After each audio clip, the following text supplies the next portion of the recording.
Okay, hello and welcome. This time, because last week we did a session on Affinity Photo and you all loved it so much, we're going to do another session on Affinity Photo. All different demos, all different features. And as I said last week, a handful of slides and literally only a couple of slides, honest.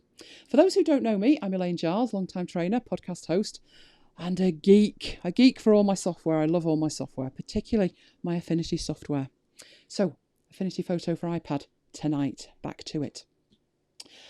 Interestingly, there has been a major update. And I'm just wondering here why I've got all kinds of odd slides coming on. What I'm going to do is go a quick overview of what we did last week. So quick reminder, if you were here last week, features that we looked at last week that I'm not going to be looking at this time, but the link is there in the underneath the video to watch these if you want to. We looked at developing raw images and we looked at alternative processing options. Also looked at the haze removal, which worked brilliantly, bringing back detail in images that had lost it in the translation, as it were. Then we went on to blemish removal, which worked brilliantly well, as you can see there, with small areas. But then we really pushed it and took it on to much bigger areas. And that is actually two screenshots of the original image. I have not retouched that after the event. That is the before and after from the event last week. We also looked at making selections and composites. So we took Charlie the camel out of his sky background and put him with the background that we had there. We also then, in terms of advanced selections and compositing, did one of my favourite demos, which is the lady in the graveyard with the raven. And pointed out that the selections are nothing short of absolutely amazing, because you could actually see the clouds through her hat and you could see the bird. Now, if you want to see that, if you weren't here and you missed it, you need to go to elainegiles.co.uk/affinity-photo. That will redirect you to the video on YouTube. Keep that URL in mind, because shortly it will have all of my Affinity Photo and my Affinity Designer stuff on there. So keep that link in mind. But as I said, there has been news this week. There has been an update to Affinity Photo. If you can't see that, let me point out the important bit. It has been bumped 0.0.1 of a bump, but it's a really important one. Not only have they improved the stability, etc. with it, but they've actually added some quite amazing features given the length of time that it's been out. One of them was most requested, I must admit, not by me. And that was they've added a portrait mode. Until this version, it only worked in landscape, which to me wasn't an issue. It kind of made sense to me to work in landscape. But they've added this portrait view, and now I've tried it. Where's it been all my life? It actually works very nicely. I think it's the way that you hold the iPad. It does allow you to work kind of differently, and it works very well. So they've added that.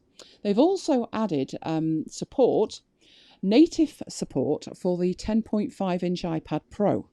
So I'm assuming previously it must have been scaled up from the 9.7 and now it's native. So those are the highlights of what they've done with it. Let's go in and actually have a look in terms of the demonstration. And I've got quite a few things to demonstrate. So let's go and actually have a look at them.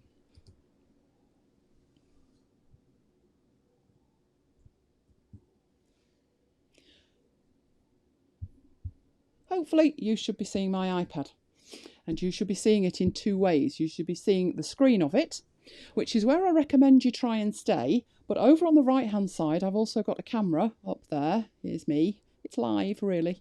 And that's showing you where my actual hand is moving as I move across it. So it can be handy if you're trying to track what I'm doing, but I will try and actually explain what I'm doing as well. So going into Affinity Photo, these are the images that we looked at last week. There are in here a few changes in terms of the welcome screen and how it handles the files with the new updated version. But what I want to point out is that they've added a few tutorials as well, which we didn't actually look at last week. But these are all the tutorials you can actually watch on your iPad there from Affinity themselves. So a great starting point there. Now, what I'm going to do is I'm going to pull all of the files in tonight from elsewhere. I have not blue-peated, as we say in the UK, any of them. And what that means is these are the ones from last week, and each one was added as we went along. I haven't put anything in there and done half of them already. So I'm tapping the plus in the top corner. And if you've used Affinity on the iPad, you will notice that this already looks different. They've actually tweaked the icons a little bit. They just look a little bit more mature already. So it's amazing that they've managed to do that so quickly. But this is now the welcome screen where you go and get your images. You can either start a new document, import from the cloud, import from photos, various other options. I'm going to start with importing from the cloud. So all of my demonstration files are actually in Affinity Photo. You'll notice in the top left-hand corner that I've got Affinity Photo and I've also got Affinity Designer. I have no idea why my Affinity Designer folder has an Affinity Photo logo, because it doesn't on the desktop. So I will attempt not to get confused and make sure that I do go to the Affinity Photo folder where I've got all of my demos. So I'm going to start off with Red Eye, and I've got lots of Red Eye images here. I'm going to start off with an incredibly easy one. Actually, all of these work very well. And it's very simple to do. So I will very quickly just go over these. But just to show you that, you've got standard Red Eye here. It's very obvious. You've got a couple of ways that you can handle Red Eye, but there is a dedicated tool. So going down here and tapping on the stamp tool and then tapping again, I get the clone brush, the healing brush, the patch tool, the blemish removal, the inpainting that we looked at a lot in the other session, and then the Red Eye removal tool. So I'm going to tap that. And that has now loaded that in. So what I'm going to do is just draw around the red part of that. Like that. And it gives me a square. I'm actually holding the pencil down, if you can look at the video on the right. And then when I let go, it changes the red, mutes it down, bleeds the colour out of it. Actually makes it look quite natural. So going into this one over here and doing exactly the same. Can't really get faster than that, can you? Very, very simple. No talent required, just need to know where the tool is. Now, I'm going to show you a few images because there's nothing like seeing a demo and it works fine on the demo and then you try it on one of your images and it doesn't really work quite as well. So I've got a few other Red Eye images just to prove the point that they do actually work quite well. The next one's quite alarming. It scared me witless. There we go. But yes, I found this on Google Images, and the image rights were you could use it for a demo if you wanted. It was copyright free. So that's what I thought it would make a very good demo. Just to show you the extent of the repair, I'm going to go in here, show you there's one layer. Then I'm going to duplicate that layer. And I'm going to make the changes to the duplicate layer. In exactly the same way, over to the stamp tool and tap. Tap the stamp tool again, down to Red Eye removal. And that's loaded in the tool. And then all I need to do is draw around the red part, starting off on the right hand side, moving back to the left hand side. Pretty good. It has left the catch light in the eye, so it does look quite natural. Looks more natural than it did before. And if I toggle that layer on and off, you can see just what a difference that makes. So that's just another image, exactly the same features done in exactly the same way. Just really showing that it does work on multiple images. So what I'm going to do is go back and get a third image, another one from Google. So you can actually find these yourself and try yourself. See how you get on with them. So another one there. In fact, if you just Google Red Eye, these two actually come out top. So there's another one. I will duplicate that layer again so we can toggle it on and off. And in there, tap again on the clone stamp down to Red Eye. And just draw around it. Don't even have to be that precise. Just move across to the other eye, around there. Didn't quite get enough that time. So I'm going to undo and go around it and give it a little bit more room to play with. There we go. And toggle that on and off. Now, those images, all three of them, were very, very clear that they had Red Eye.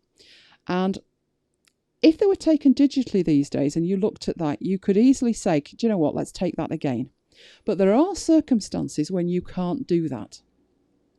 So let's have a look at one of those. This was a genuine image that I found. There was a series of them on the Daily Mail site. I don't frequent the Daily Mail site very often. They are of the Duchess of Cambridge, Kate. And I'm going to choose, I think that one where the little boy's bending down. And if I zoom in here, these were actually on the Daily Mail site. You can't ask the lady to do it again. So the photographer obviously hadn't edited these. I'm presuming that's because it was an editorial job. No edits required. But it's not great that it's got red eye. So can we do something with that? So again, there's just one layer at the moment. Go in and duplicate. That way we can see how we're going with it. Back to the clone stamp. Tap it again. Red eye removal and see how it does. This time, the image isn't as of such high quality as you can see from the pixelation there. And the one on the left, the eye on the left, isn't quite as bad as the one on the right. So I was actually wondering how it would look when we were done. So it was an experiment, this one. So let's bring that back and draw around that there. It doesn't do a bad job. It really doesn't do a bad job. It's still a little bit red, but if you zoom out there and you do a comparison, it is actually much improved and you would get away with it. If you want to desaturate that a little bit more, you could go back and draw over it again. I found it seemed to be a little bit cumulative, or that could be in my mind. But you've also got another tool, which is underneath the flame tool there, which is the burn brush. And in there you have the sponge tool.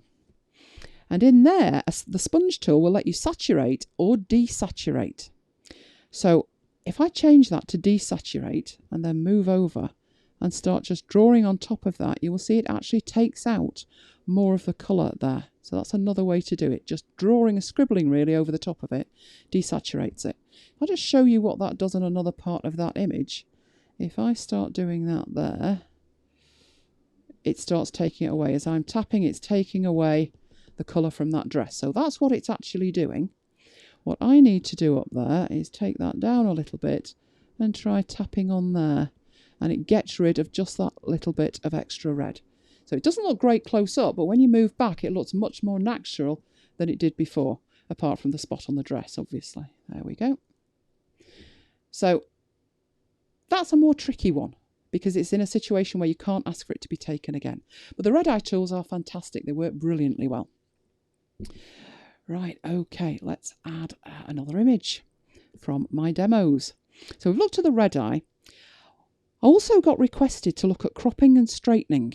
The two are related. So let's have a look at this first image, which is not a brilliant image. It's a RAW file. I do believe it's a DNG, or a Canon. It's a Canon 30D, so it's quite old, about 10 years old.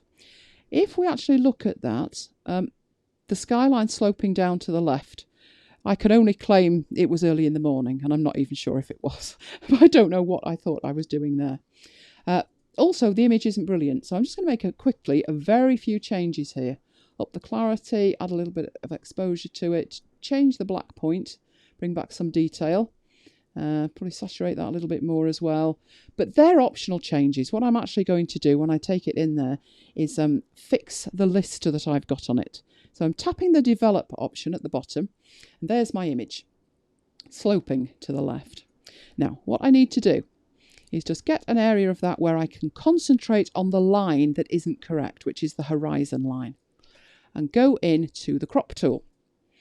And in the crop tool, you could be forgiven for looking at that and not being aware at all of how you would straighten with it. But down in the lower middle of the screen, so I'm going to get my red dot, down there, there is a triangle, a white triangle. And if I tap on that, my pencil, it expands.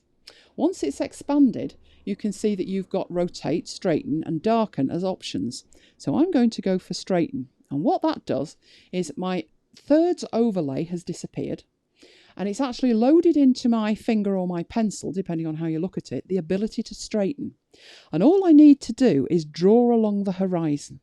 So I'm tapping over there and I'm drawing along in a straight line. So as long as I do that correctly, you'll see it tilts it back the right way. I have now acquired some transparent pixels in each corner. It's on the left hand side in the left top, the top on the right top, and so forth around it, because you've really rotated this slightly to get it straightened. So what I'm going to do there whilst I'm in the crop tool is I'm going to crop as well. So I'm taking that up from the lower left I'm taking it back from the right, so we're in there, down from the top corner, and I'm actually using my finger for this. I don't know why, it just feels more normal. There we go. So I've taken that out. Another option is that you could have left it alone and you could have taken it back and then used the clone tools to actually fill in the spaces. So if you don't want to lose those areas, this is one way of hiding the transparent pixels. The other way is to actually fill them in with something. And then I'm just tapping the tick at the bottom and I've fixed that horizon. Now with that one, it was very subtle. It was only slight. It didn't look as drunk as it could have been.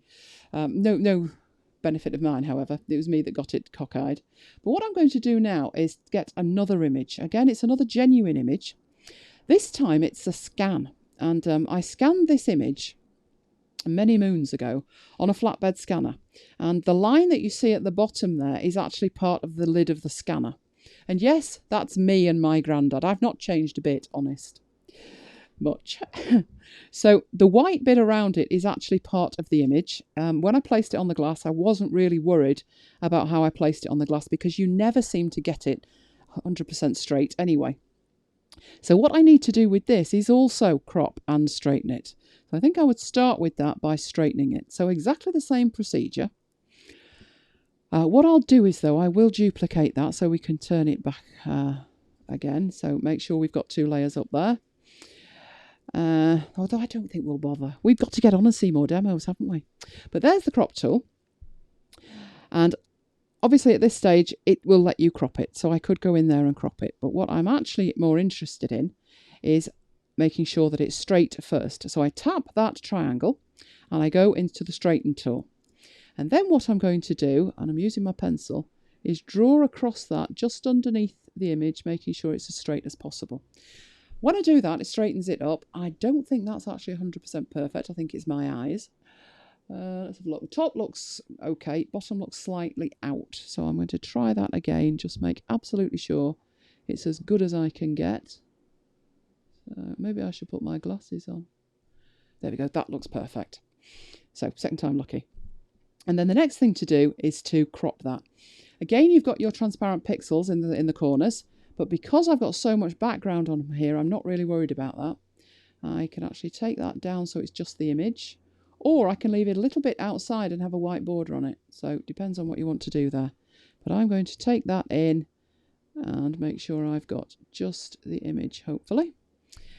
And let's have a look at that. That doesn't look bad at all. I'm going to take it in a little bit at the top there. Oh, no, what are you doing now? I did not hit undo. Honest, I didn't. I didn't go anywhere near undo. So I'm taking it in a little bit. There we go. And then I'm tapping the tick at the bottom. And there is my image.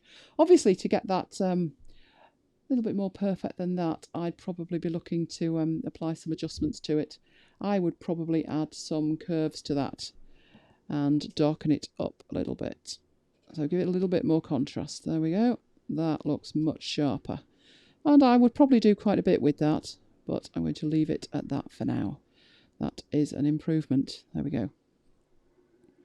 So that was that image. So there we are with cropping and straightening. And if you've got any questions, you there, put that in the chat. If you're watching later on YouTube, feel free to put it as a comment underneath and I will get back to you. So moving on from cropping and straightening. I promised to look at blend modes, and this is really blend mode basics. Blend modes I could go on about all night. I won't. Oh, that's not good, is it? My camera's saying it's out of power, which it's not, but I can plug it in anyway. It's lying to me. There we go. It's plugged into power now, so we shouldn't have that again. Right, okay, where was I? I was looking at blend modes and I was saying I could talk about blend modes all night. And people find blend modes very confusing. So what I've got here is a file that I use to demonstrate blend modes, to try and explain how blend modes work. So in my layers, I've got 4 layers. I have a background layer, which is that image. And I've used that image because it works well with the layers above it in terms of it's got some dark pixels, it's got some light pixels, but it doesn't have much in the way of other colours in there. They're just sort of a range of won't even say black, very, very dark browns, and lots of white. Now, I'm turning on another layer, which is my black, grey and white layer. Blend modes affect how two layers interact with each other, or to be more precise, how the pixels on those two layers interact with each other. There tends to be a base layer, which in this case is the background layer, and a blend layer. And it's that blend layer that you change the blend mode of. Now at the moment, both of these have a blend mode of normal. So to see that, if I tap on the black, grey and white, and I tap on the options in the top, this takes me into the layer options, and you see there it actually says normal. So that is in the upper right hand corner of that screen there. It's saying normal. That's referring to the blend mode. If I tap on there, it opens up a range of blend modes. So changing the blend mode will change how these pixels interact with each other. When it's set to normal, these pixels are 100% there, and they're not interacting with the pixels on the lower layer at all. But if I were to change the blend mode, mathematical calculation would occur, and what you will actually see will be determined by that calculation. And there's a range of different calculations, and each of those different calculations is called a blend mode. So in this case, if I choose darken, what you're saying to it by saying darken is say, look at the pixels on both of those layers and show me the pixel that's the darker of the two. So for each individual pixel on that image, where we're on the left-hand side and we're looking at the black, you can only see the black pixels because those black pixels are going to be darker than any pixels in the background layer. Conversely, on the right-hand side, you tend to see the underneath ones because some of those will be darker than the ones on the top layer, which were all white. And in the grey one in the middle, it's 50-50. That is 50% grey. So that's what it's doing. It's doing this mathematical calculation. But if you change the blend mode, so if I go from darken and I change that to lighten, which is the opposite of darken, then the opposite will happen. It will do a comparison between the two layers, and it will show me the lightest pixel of the two. So on the right hand side, we see all of the white pixels. In the middle, we see some of the grey, but over on the left hand side, we don't see much in the way of black, because you're saying, show me the lightest pixel. And the white pixels, the grey pixels, and the brown pixels are all going to be lighter than the black, so you don't see those. So that's the theory of it. So I've shown you two. Let's go in and have a look at some others. Screen gives you a different effect. It concentrates on the lighter pixels. You can also do overlay. Overlay is fantastic for adding in contrast. So if you look over on the left-hand side there, you've got a lot of contrast on that. So that's overlay. You've also got a whole lot more in here, and as I scroll, you can see you actually get a preview. So hard light gives you a very sort of nuclear winter effect in the middle. Linear light, less so. Then there's difference, which gives you a kind of negative look on the right-hand side. And you've got all exclusion and subtract. The one I'm looking for gives a nice effect, which is this contrast negate at the bottom. And if you ignore the grey in the middle, it actually gives you a very interesting effect, a sort of noir effect in both the black and the white.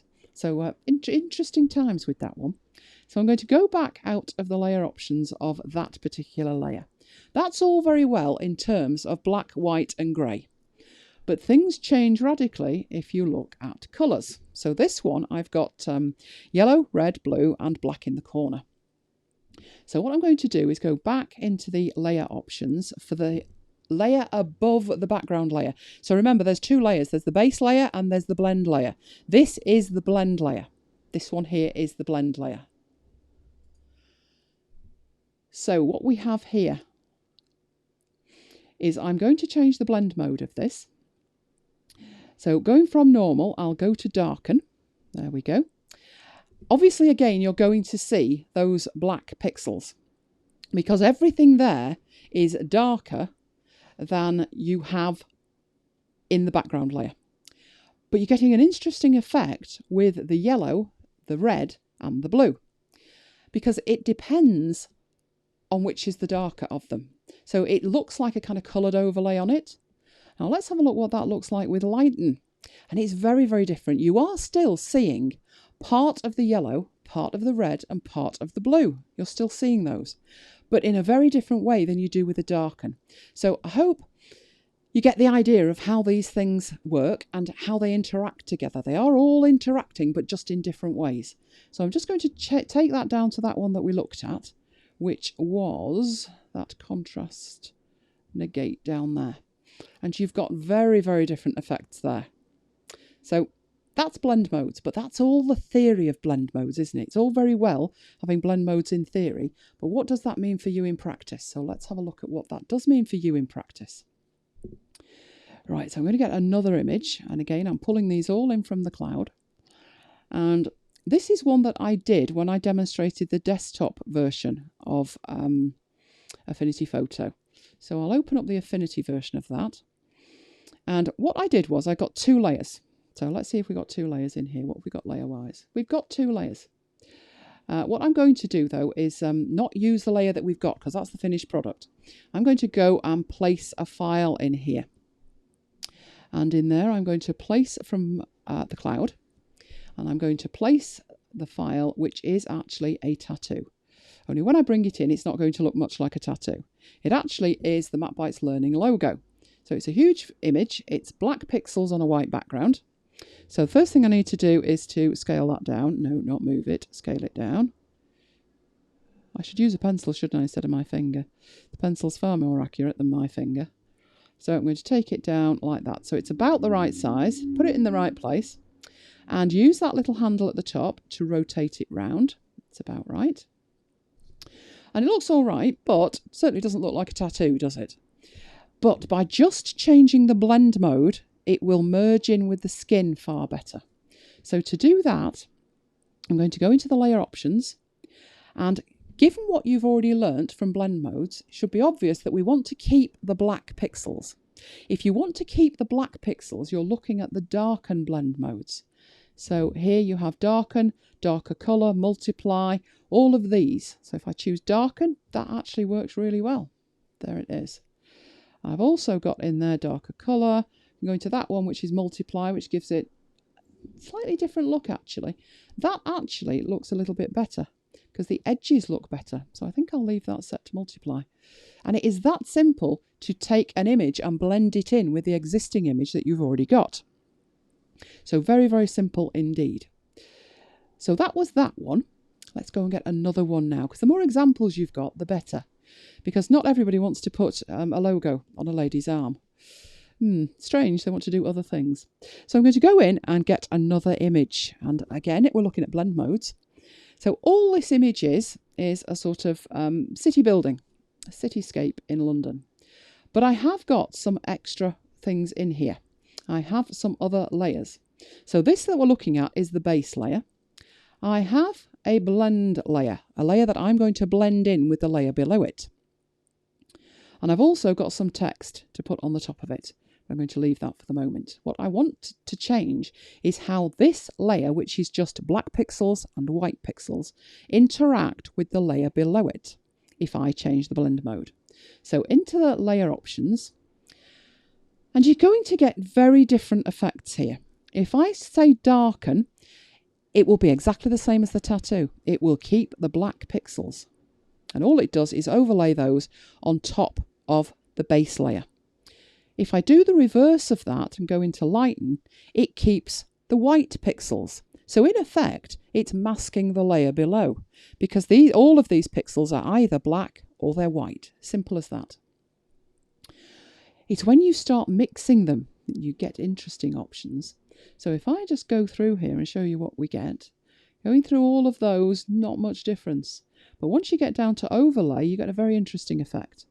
If you keep going through the lights, like soft light, that also gives you a very interesting effect, where it's taking that top layer, having it interact with the base layer, but giving you a much more interesting result than just leaving the white pixels or leaving the black pixels. It's doing some mathematical calculation with it and giving you a whole different colour pixel there. So just going through all of these. Now these don't do much because of the black and white, but once you get to difference, I don't think that actually looks great, but it's very different. It certainly is. You've got subtract, you've got an interaction of the hues, saturation, luminosity. Let's go down and see what we get with that contrast one. Very, very different. So if you were looking for that kind of effect, maybe for the back of a slide that you then change the opacity of, you can start off in Affinity Photo and then take it into PowerPoint or Keynote. Now let's go back and find one that looks reasonable. That one doesn't look bad. Yeah, let's go for... it's not actually very blue, is it? I prefer more blue, but not that blue. Let's get something with a little bit more blue in it. That one's nice, the soft light one. So go back into my layers, and then all I did with that was put some text over the top of it. I did notice that that was not in that font. The original font of that was Trajan Pro, which clearly isn't on my iPad, but it is telling me when I go into the text that it is Trajan Pro. So hopefully it will remember that. And you can add fonts on here that are in a range of fonts. You can add text in a range of fonts, so you can do that too. So really just showing you how the blend modes work when it's a real image and not just a demo one where I'm doing black or I'm doing white. Another practical example of this, I've got two more of these practical examples. This is something that I have actually done. I did this for 12 images. Why it was 12 will become obvious in a second. If I go and place an image, this is another change they've given us. The place image now says place from photos or place from cloud. Before it was place file or place document, and it threw me quite a few times. So I do want it from the cloud. So I'm actually choosing cloud there and then going back into the calendar.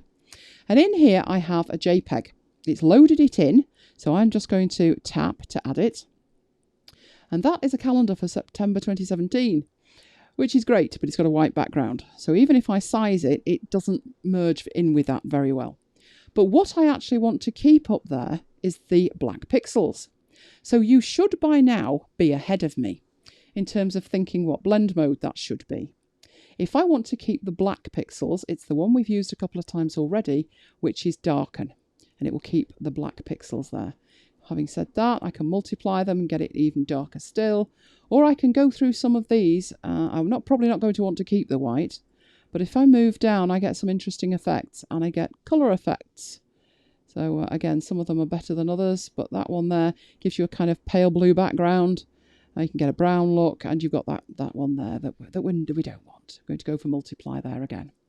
So a practical example, why I did it for 12 of them, I did one for each month of the year, and then I sent it off to Apple to print, and I got a calendar back with of my images. So I just chose images. I didn't choose one of their calendars that looks like everybody else's. I did one of my own, and that's how I did it. I chose images that had some negative space and then merged them with it like that. But that's not the only thing that you can do with blend modes. Let me have a look. What did I tap there? Because that's not what I wanted. I wanted to add in here and import from the cloud again. I'm going to show you a blend mode now that I only ever use temporarily. It's a kind of utility blend mode. This is a scan of a cartoon. And what I've got here is it's in two halves. The original scan was too big. So it scanned A4, but it could only scan half at a time. So I'm going to go and get the other half of this, which is in the same folder, which is in there, bottom half, and tap to put that in. Now, the reason that I tapped and didn't draw that out was it's got to be the right size or it'll never match. And what I need to do with it is just get it in the right place. So having a look at it, you can see the tail there. I could potentially try and get those lined up, but the problem is because it's got a white background, as I move it across, I kind of lose it. So the tail's a good idea, but it won't work. If I move up here, and now I'm moving things, so I need to undo that. Right, if I move up there where the actual join is, I could try and drag it, and I might do quite well. That might be all right. But as I look at it, it isn't quite perfect. I can see it's out slightly, left to right. Might be all right vertically, but horizontally it's slightly out. It's very difficult to see without constantly zooming in. But what you can do is go into your layers, and the top layer here is the bottom half, this bit here. And you can change the blend mode of that temporarily to help you line this up. There's actually a blend mode that works brilliantly for doing that, which is down here, all the way down, and it's difference. And what that does is highlight where the pixels are different. So just so you know what I'm talking about, because that kind of makes sense when I say it, but then you think about it and think, no, I'm lost. Where the pixels are the same, it's black. And where they're different, so as I move that across, you can see, oh, they don't match up at all, do they? What we would really need to see is, as I move it nearer, you can see, if I zoom into that bit there in particular, you can see they start to match up. They almost sort of disappear. So if I could just get that, look at that, almost there.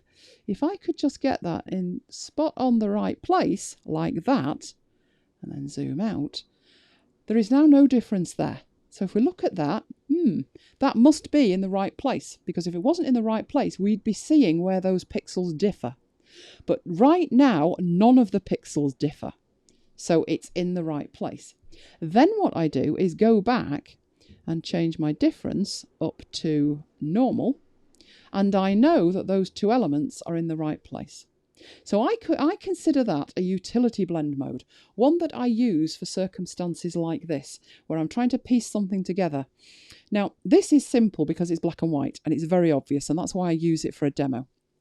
However, sometimes it's colour images, and it does work, it's just not as obvious as this one. So it does work. This is a better demo just to show you the principle. But when you come to use that with your images, it works in exactly the same way, even if it's colour. Okay, how are we doing for questions? I'm not seeing any questions. You seen any questions? No, we've got no questions at all. Why have we got no questions? There you go. Tell me why we've got no questions if you're in the chat.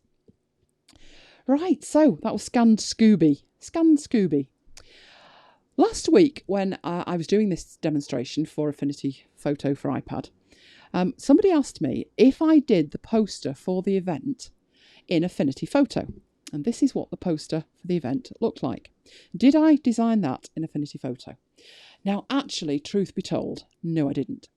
But in my defence, I did do it in Affinity Designer. The reason that I did it in Affinity Designer was because we put this poster in multiple places, on blogs, on Eventbrite, on YouTube, there needs to be different sizes. And it's a great way in Affinity Designer to get those different sizes and be able to export them and keep everything neat and tidy on artboards. So that's why I used Affinity Designer. But thank you for the question, because you got me thinking. And I decided I would try and do it again, but this time in Affinity Photo, and not just that, but on an iPad. So I'm looking to create that virtually from scratch on an iPad. Right, so let me go back and get my starting point file.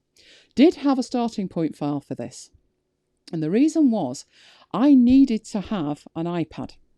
Now, what I did was I searched for mockups, iPad Pro mockups, and I found this one. It is free. I will put a link in the video details at the bottom. And it's also a Photoshop file. The Photoshop file. And it's got lots of layers. So if I tap on the layers there, you'll see it's got all of these layers. It starts off with a background layer, and then it's got all of these other elements. And I can toggle those on and off. There's the background gone. And there's the designer desk, which was actually the bit that I wanted. Then there's a technical desk. And the technical desk, if I toggle that off, actually has a lot of things in it. It's got the keyboard, it's got some pencils, it's got a mouse over here. Is the camera on there as well? Yeah, the mouse, there's two mice. There's an Apple mouse and a normal mouse. There's also, what have we got here? There's other stuff there as well.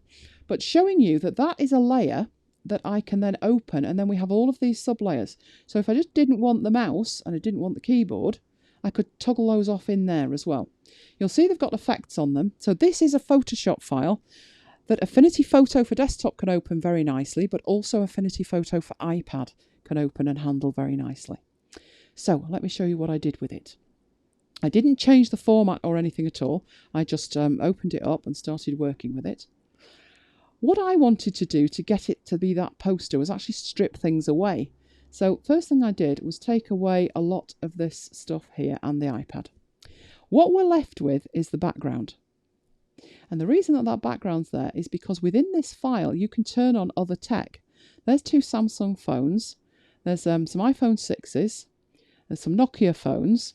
So it's a really, really useful mock-up to actually have. For me, it was to make a poster with, but for you, it could be to showcase something that you've built on an iPad, or some artwork you want to show on an iPad, or any other kind of device that it supports. So a great starting point, but I need to get back to it having what I needed it to have. What I needed it to have was the iPad, the pencil. I didn't actually need that background. I didn't want that background, so I turned the background off. Now it's starting to look more like my poster.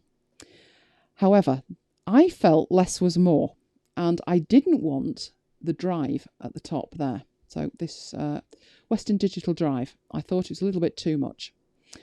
So that came on and off with the iPad. No, it didn't. It came on and off with the designer's desk, didn't it?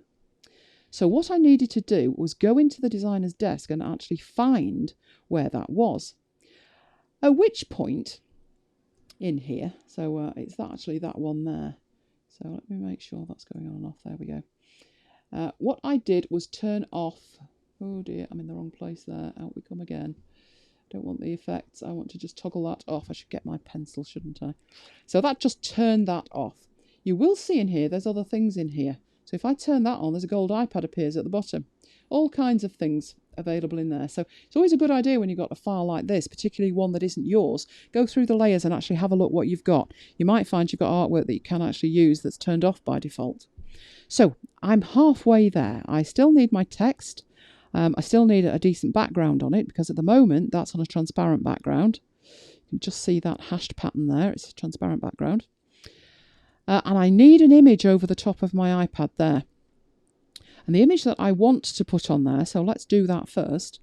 I need to go and place it. How I took this image was I took a screenshot as Affinity was loading. And it loaded so quickly, it took me a couple of times to capture it. But it was this one here. So as I tap on there, it's that there. Now you can see what it's done is it's actually put it, this is the startup screen, the splash screen. It's put it behind the iPad, which isn't useful for anybody. So I'm going to tap and hold over on the right hand side there and move up. You'll see that blue bar. And I need that blue bar to be above the iPad because it needs to sit on top of it. It's also far too big. So I'm going to scale it down a bit and take it down to almost the right place. And then I need to rotate it. So what I'm looking to do with this rotate tool is rotate it so it's almost the same. In fact, I'd like it exactly the same. It isn't quite at the angle that the iPad is at. So use that rotate handle to do that. We'll soon find out if it's not. It's this buttery smooth iPad that does that, you know.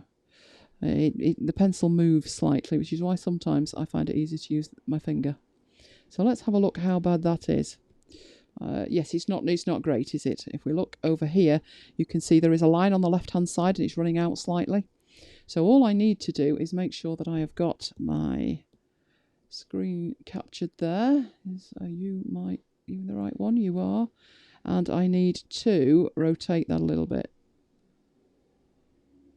And that is just about right, if I can let go of it. Will I take that? Not quite. Why is it always easier in rehearsals? And that's not quite right either. What I want to do is rest my hand on the glass, and I'm sure if I do, I'll end up with it even worse. There you go, that's not too bad. I can see that that's not too bad. Now what I need to do with it now is actually move it into place. So move it slightly so it's right at the top. I do want a little tiny bit of white showing, just to show that it's not placed right on top of it, that it's actually part of the screen. So I'm trying to move that literally a couple of pixels, just to get a slight edge on it. What I did on my poster was I added an inner glow to it. And now I need to shrink that down so it's just about the right size there.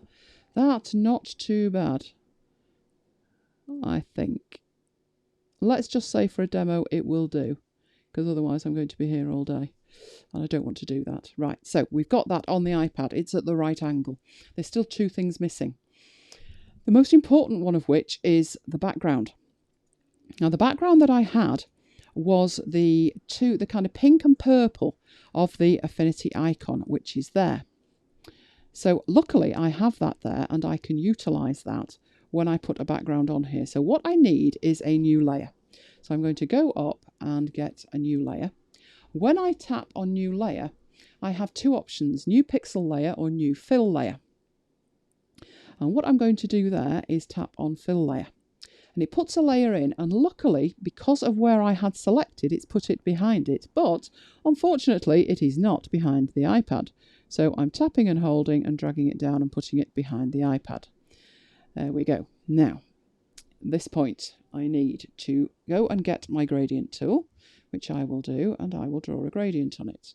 Usually I do that, but this gradient went from the bottom, so moving it down to the middle there, and it went up to the top. Now, my feedback this week has been that you're a little bit confused about selecting colours, and there's nothing to it. The first thing to do with your gradient is to tap one end or the other, and as you tap it, I don't know if would it be bigger if I zoom in? It's not. If I tap on there, you can see it does move ever so slightly, and it gets to be a little bit bigger. So what I want to do is get it to about there, and then change to my colour studio. And in here I have at the very, very top right hand corner an eyedropper, and next to it there is a white at the moment circle. I'm going to tap and hold on that, and as I move it's going to allow me to pick up a colour. And the bottom colour of this was the purple, so I'm moving across to the deepest purple bit. And what that does is load that colour in to that colour well, which is great. But it doesn't actually apply it down here. I need one more tap to do that, which is to tap it there like that. Right, that's put that in at the bottom, but it's still grey at the top. So what I need to do is to tap the top option there on the gradient, go back and get that pointer, and go and find one of the lightest pink bits, which is sort of in there. And then that loads that colour in, and then tap it. And that gives me the gradient that I had behind it. There we go. And the last thing that I needed to do was it actually said Affinity Photo for iPad on it. And you have text options here in there. So if I go and get some text, so I'm looking in here, where is my text tool? And I tap on there, it brings up my keyboard down here, and I can type in. So we'll see how bad my typing is. Oh, I put iPad first. I'm crazy. And you'll see how tiny it is as well. Right, but we'll fix that. Okay, so Affinity Photo, I hope, for iPad. It's that tiny I can't see it, but we will do when I zoom in. So I'm assured that says Affinity Photo for iPad. So as I do this and zoom in, you can see there's the text. Unfortunately, it is incredibly tiny. So what I'm going to do is select it. And in my text studio, where it's saying 12 points, I'm going to make that much bigger. I can actually save like 48, but even that probably isn't enough. So if I go in here and actually put in there, I'd like that to be 150. Right, and let's see how that gets on. That's a bit better. It may be too big, but it's not actually. So zooming out, I'm grabbing the corner of that and stretching it, or I would be if it was picking it up. Are you going to pick that up for me? Oh, okay. Right, what's happened here is my iPad has totally frozen on me. I'm not sure if that's Affinity or my actual iPad. Oh, don't you love it when there's a live demo? No, it's not responding. If you're looking at the video, it's not responding at all. Not responding to anything. So I'll come out of that. Let's give it a bit of a breather. Let's see if we can get back in and do it. Oh, it's not happy, is it? I've killed it again. I've done it again. And yes, this did work perfectly in rehearsal. Honest, it did. How are we doing for time? Could I start that again? Right, okay, what I'm going to have to do is I'm double tapping my home button and I'm getting rid of it. Oh, my whole iPad's not playing ball here. Maybe it wasn't Affinity, because I'm tapping now and that's not taking me back in there either. Oh, joy! What are you doing? That's all right. Nope, it's not doing a thing. Okay, Okay, now let's see if somebody can find some questions while I play around with this and try and get it back. What I'm going to do is I'm going to stop reflecting it. Oh, hang on. Did it like that? Just a minute. Just a minute. Let's not give up hope on the thing first. Right, that looks all right. Let's try getting into Affinity again. Oh, it's opened it at least. Let's have a look. How far did it get before it died on me? Not too bad. I've got the image. It's not lined up properly, but I'm there. I'm nearly there, aren't I? All I was doing was putting some text on it. So let's have a look here. Are you going to play ball? We needed that in the right place, give or take. I had a background on it. I'm not going to redo the background again. Mindful of time, but I will put that text in just to prove that it does work after it died a death on me, which is, I'm going to go into the text there. This was where I've got to type again. Fancy making me do that twice. Right, I've no idea if I'm typing that correct. There we go, photo for iPad. Right, that looks all right to me, ish. Right, there we go. So I needed to make that a different size, and I went in there and I put in 150, which was a good start. Don't want you to do that. Come on, 150. I've not selected it. Shall I just stretch that out and be done with it? There we go. Right, so where are we in relation to where I wanted it? There we go. So I was showing you that you could do that when it died. I'm not sure that was Affinity because my whole iPad went strange. So this is a new iPad, so could be heading back to Apple at this point. Right, so if you can imagine that with a gradient on it, that was what we had. So yes, in answer to that question from last week, you can do the poster and artwork like that just on an iPad. Absolutely, you can. Right, let's go and see what other demos I had, because I had some really good ones here, really good ones. Right, so we've done the poster one. Oh, panoramas. Now, the panoramas have changed somewhat. So what I'm looking at here, in fact, I think I've got these on my iPad in a different way. So what I'm going to do is cancel out of that. Right, panoramas have changed. I need to go into the panorama section there. So I need to tap panorama when I want a new panorama. Now, this actually looks identical to the old version of Affinity Photo for iPad, which was 1.6.2. But it behaves differently because I couldn't get it to do a panorama at all, even though I added in the images. And that was because there was a little bit of a bug with the way you did it. You needed to add an image from the cloud and from the iPad in order to get the ones from the iPad working. Yeah, it was strange, but it's fixed. It's fixed. So forget that. The other issue that I had with it was when I was adding images, I could only add one image at a time. They fixed that as well. They've now got this. What you used to see was a very tiny white popover, but you now have this full interface to select them. So I'm going into Panorama, and I've got lots of images in here. I'm going to do 2 of these. That's all my iMacs. I'm going to start with the landscape at the bottom. And the reason that it's so important that they've, I won't say fixed, but added this fantastic file picker is because originally you used to have to do that and just add one and then go back in and add more, which means you go back in and then you've got to go and find them and then you've got to go and get the images. Don't have to do that anymore. Up in the top right hand corner there is a select option, and if I tap that it will let me select multiple images, which means for panoramas I only have to do this once, which is amazing. Once you've selected them, you tap the OK in the top right hand corner, and that loads in the rest of the images. Now, each image has its own toggle to toggle it on and off, whether you want that included in the panorama or not. It will also, because you have this stitch button at the bottom, and that will stitch those images together into a panorama. But the reason that that stitch thing is there is because you can actually add multiple images and have it create multiple panoramas at one time. I am not risking that in a live demo, but I am going to go with 7 images there and do that. So I'm going to tap stitch together. It'll have a think about that, and then it gives me a preview of the panorama, and you saw just how quick that was as well. So yep, that's the panorama that I want, so I'm going to tap OK on that. And it will then create that panorama. It will render it and create it. and you get a panorama.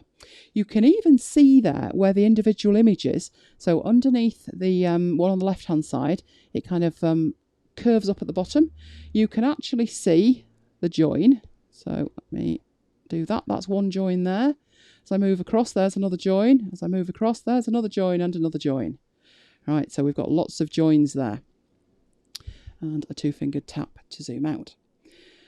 Right, you could at that stage elect to apply that with the option at the bottom, which is the tick. Or you can do a little bit of magic while you're in here. One thing you could do is actually manually crop it. That has done a pretty good job of cropping it as tight as it can without losing any of the image. But up at the top, in the top left-hand corner, there is a ... menu.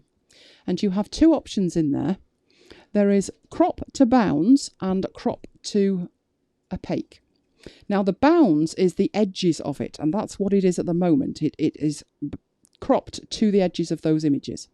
But if you crop to the opaque, it will crop that image the best way it can, keeping the most pixels, but losing the edges, losing the transparency at the edges. So I'm going to elect to crop to that, and it's perfect, absolutely perfect. So yes to apply that, and it takes me into Affinity Photo where I can now carry on working with that image, but it is a panorama image. So if I just zoom in there and go across, you can see that it has actually stitched that together completely perfectly. And you can now, with this image, work with it in exactly the same way as you would any other image. There we go. So perfect. But of course, you know what I'm like. Those images were probably taken because they came from a demo to work perfectly. Would it work perfectly if it was some grotty photos I had taken? So let's go back and do that again with said grotty photos that I have taken. Now, this was actually genuine, this. I'm not doing that, am I? Yes, I am. It was a panorama that I wanted, but I have got the images locally. They are in the Panorama folder. There was only 3 of them. These were actually taken just before Christmas, and they were taken for a friend of mine who, like me, adores Christmas. He also adores trains. And what I found in this store was some trains, all for Christmas. So what I could do on my iPhone, you might be wondering why I didn't, you could, on your iPhone, take a panoramic shot. But the panorama is virtually 360 degrees, and that would have meant taking behind me, and I didn't want that. I just wanted it to take a photo that was wider than I could get on the camera. So I took 3 shots, and I thought I'll stitch those together later, and I did. So I've selected the 3, and then I tap OK in the top right hand corner, and there are the 3 images loaded in, and I just need to tap stitch together. And we're hoping for a pretty decent thing. All it is a shelf in a store. So I'm tapping OK. It will render that into Affinity Photo and hopefully make a good job of it. There we go. Looking at that, I'm pleased to announce it's made a brilliant job of it. Because I've done this before. I actually sent it to the gentleman in question. And when I did it last time, I did it in the desktop version. I think I have a version of that to actually show you. But Affinity for iPad actually did it better. So that's the image. What I'm going to do in here, I'm manually going to crop this one, because what we've got here is these Holiday Express trains they were. There we go. I thought they were beautiful.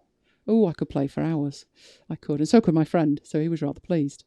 What I'm looking at as I go across this is this blue stripe here. That it's made a good job of piecing together the blue stripe, because that's where it went sort of wrong a little bit last time. So the blue stripe is absolutely perfect. Right, so what I'm going to do there is crop that. I don't actually need what looks like Christmas stockings underneath it. Don't need those. I'm going to take it in a little bit more from the right, take it in from the left just enough to lose the transparent pixels, and take it down from the top quite low because that's quite distracting. And then I am good to go. So let me there, back into there. That looks pretty decent. And I'm going to, what are you doing? I don't want you doing that. What are you doing? I want to take you back. Let's have a look. That looks fine. Yeah. Can we come back out of that? I want to, there we go, apply it. That's what I want. I want that down the bottom to apply it. And that takes me back in. So I now have that. If we zoom out and have a look at that, absolutely perfect. What I'm going to do is this end that we're looking at here underneath this red train. I'm going to come out of this one. I'm going to show you what the desktop version managed. So this one I've got in the cloud. And it was that one, I do believe, you Christmas. And where is my Affinity one? I think it was that one. So I'm going to let that download. It's got the 3 original images. It's got the JPEG that I actually used, and then it's got this Affinity Photo one from the desktop version of Affinity. And there it is. It's not bad. It looks very, very similar. But as I move across here and zoom in, that's what the desktop version managed. It's not bad, and I could fix it, but the one on the iPad was absolutely perfect. Absolutely perfect. I've got a question, which is there a maximum number of images for a panorama?